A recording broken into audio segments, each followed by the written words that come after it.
Yun, magandang araw po sa ating lahat mga kaibigan. Narito naman po tayo. Narito po tayo sa ating shop. Ayun ang aking mga trabaho.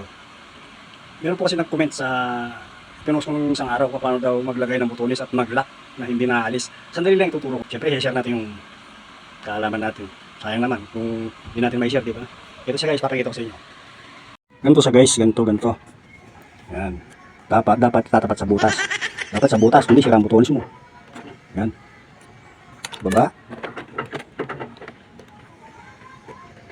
1, 2, 3, 4, 5, 6. Pwede na yun, 6. Huwag yung dami yan. Mapupuno naman siya. Sa kabila. 1, 2, 3, 4, 5, 6. And then lock. Paano ang lock? Itong lock. Lagyan natin doon. Yan.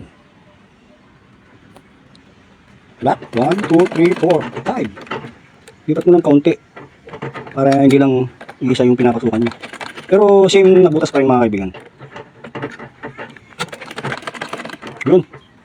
Tapos na. Wala nang kawala ito mga kaibigan. Tanggalin natin yung butones. Tatanggal natin yung sinulid na yan. Pero yung lock niya, may iwan.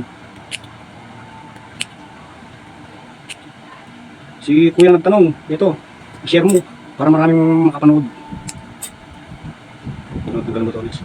Lahat ng sinulid na ito mga kaibigan, matatanggal. Pero yung lock niya hindi. Ayun, yung lock niya may iwan. Kahit anong hatangin mo, hindi siya matatanggal. Yun.